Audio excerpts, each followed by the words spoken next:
afternoon, everyone. Welcome to this 30-minute webinar. I hope to be able to offer you some real insight into the importance of delivering truly exceptional customer service, and by the end, give you some key actions that will allow you to very effectively improve your business performance by making your stakeholders your most loyal supporters. Firstly, though, a little bit about myself. I've spent the last 30 years of my career working for big FMCG manufacturers in both the branded and own label arenas, interacting and negotiating with the big supermarkets at every level from sales rep to commercial director. It's fair to say that I've seen most of what the industry has to offer, both the good, the bad, and indeed the ugly. I'm now the commercial director for an innovative end-of-line packaging system manufacturer called TrackWrap. We are bringing the benefits of Industry 4 digitalization to the FMCG industry, and it's enabling manufacturers to significantly reduce their usage of plastic and energy, while at the same time lowering the costs and CO2 emissions without the need for CapEx investment. The one factor that enabled me to build very close relationships with my customers and colleagues alike was my understanding and passion for the delivery of truly excellent customer service. And this was recognized in 2016 when I was asked to take up a non-exec VP role with the Institute of Customer Service. Now, there are three things I want to cover today, each of which will provide you with a key building block in improving your overall stakeholder management. Firstly, attitude. Quite simply, everyone in a business must see customer service as one of their key responsibilities. Systems and processes are key to delivering your promises. So we will consider an overview of the systems and processes that will help you effectively manage relationships with retail partners. And thirdly, it's all about people. People do business with people. And so we'll have some tips on how you can achieve your goals by supporting your internal and your external customers. But firstly, let me ask a question. Every year, the Institute of Customer Service conducts a poll of 46,000 buyers across 13 different business sectors to establish what the key factors are in any purchase or allocation of contract decision. Which factor do you believe is the most important overall to any purchase decision?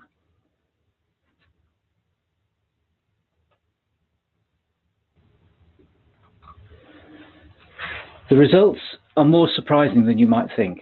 It's interesting that most of you have put things like value for money down as the most important. But actually, price is only the 20th most important factor. And staff competence, helpfulness, attitude, and ability to deal with complaints are all more important. Ultimately, it is how you deal with your customer that becomes the deciding factor in any purchase decision. And this is why customer service is so important in today's competitive marketplace. But who is the customer? One thing is for certain, customers are those people or organizations whose needs and wishes you have to satisfy. But customers are not just those people who buy your product.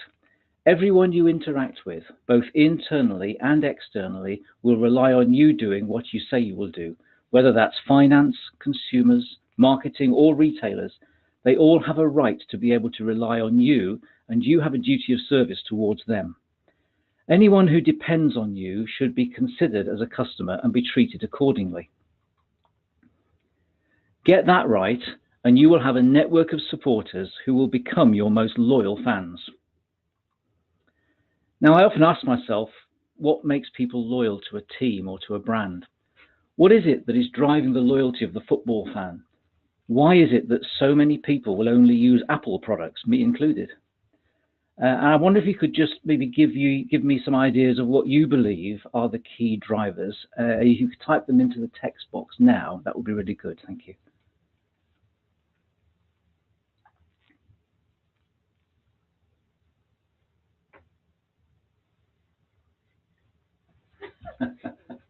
LFC being the best. I'm not going to comment on that.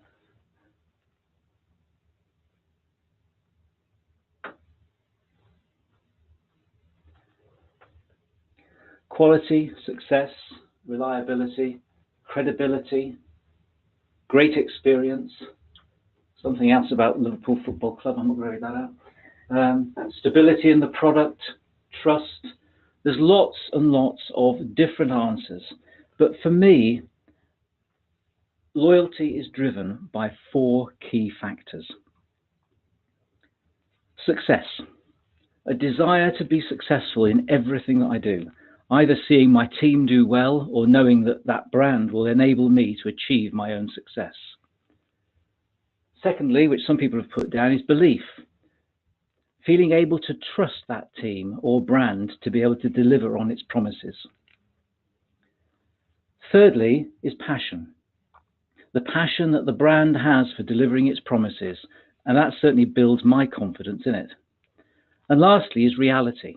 The brand or the team actually delivering on those promises that they make. So how do we go about creating these loyal fans? What do we need to do to make people want to do business with or interact with us over a competitor? This boils down to 4 key steps: attitude, systems and processes, continuous improvement, and enjoyment. And we'll now go on to look at these in a more practical manner. This is the image that crystallized my understanding of why I won business over my competitors. It was because I wanted to be successful and was prepared to go the extra mile to achieve it. John F. Kennedy summed it up when he spoke about his vision for the future success of America at his inaugural speech in 1961. It would be every individual that would drive that success and reap the rewards from it by the effort that they put in, not by what they might take out. So let me give you a real example of what this means. Meet Tony. Several years ago, I walked around a factory a couple of hours before an important customer visit, and I noticed 3 used paint pots sitting next to a piece of machinery. Clearly, from a health and safety perspective, they shouldn't have been there. So I picked them up and asked Tony, the line manager, why they were there. His face fell and he apologized profusely, explaining that the previous evening he'd come into work after the shift had ended, without being paid, I might add, to make sure that his line had had a lick of paint before the customer came to see it the next morning. He wanted the customer to be totally satisfied with his production line, and he felt that a bit of a touch-up would give it the right impression. Now, he understood what customer service really meant for him. He was rewarded by the business for very clearly going the extra mile, and was then ribbed remorselessly by his colleagues for his routine mistake, all of course taken in the good-humoured manner that was intended. My point is, though, that despite the obvious mistake in leaving the paint cans out, here was someone who really had the right attitude and felt valued and motivated and truly understood that getting things right for the customer was his responsibility. Tony was one of many like-minded people in that business. The entire company was structured around the customer and meeting their needs. NPD was developed with the customer's input.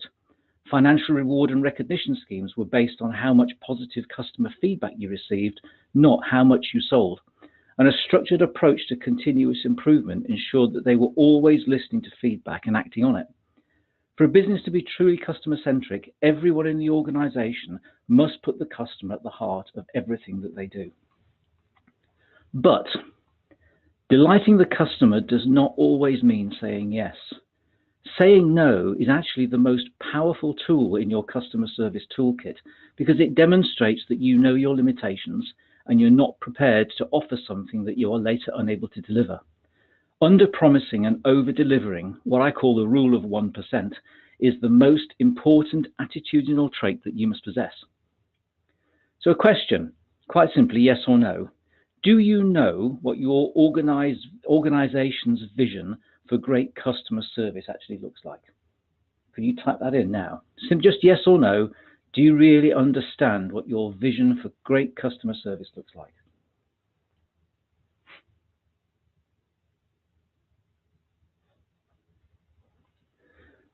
There's quite a few people saying yes, but I think there's probably an awful lot more people that say no. And that is quite concerning, really. It's really important that you understand from your business what great customer service should look like, because you need to understand what you are able to offer or not. Once you understand that, you then need to make sure that you are aligned to that vision. So you've got the right attitude. You're thinking customer first. and you've spelt out what you can and what you cannot do for them. You now need to deliver on your promises, and this means being organized. The delivery of great customer service is process-driven. You cannot afford to leave it to chance or risk human error.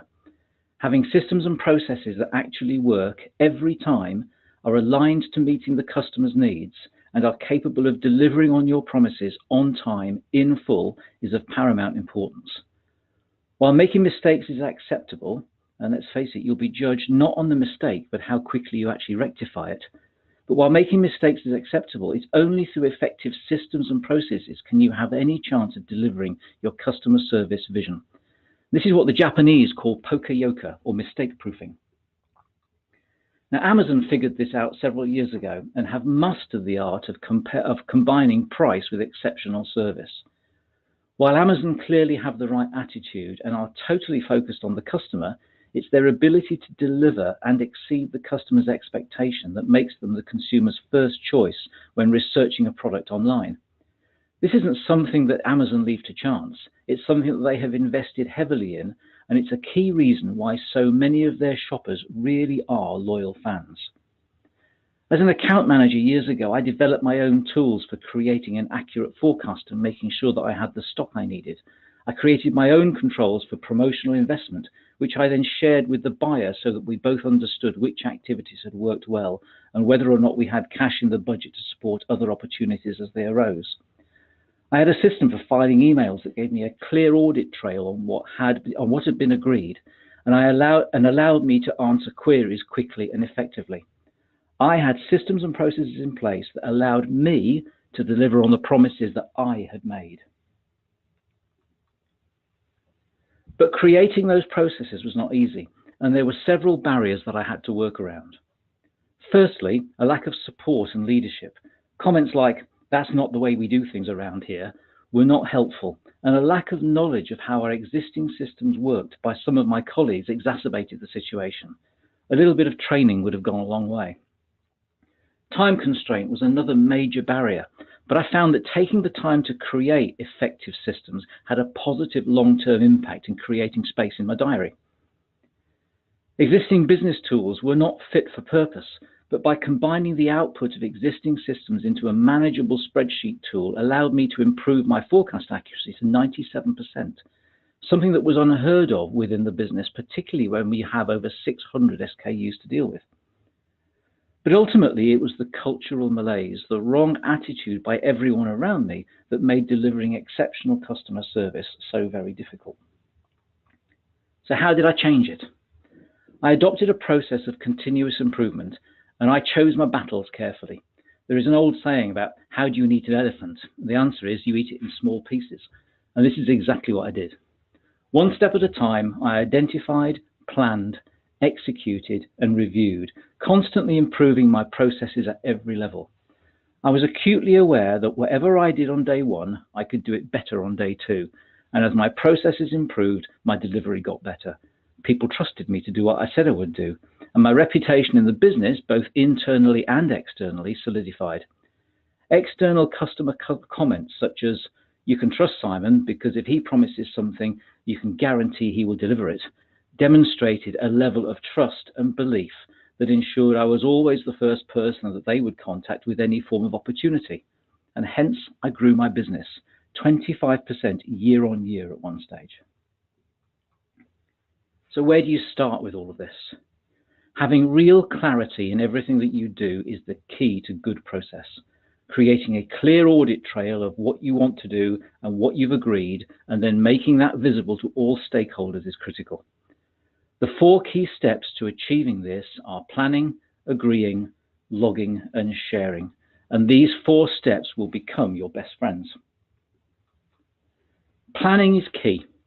As anyone in the military will tell you, proper planning and preparation prevents particularly poor performance.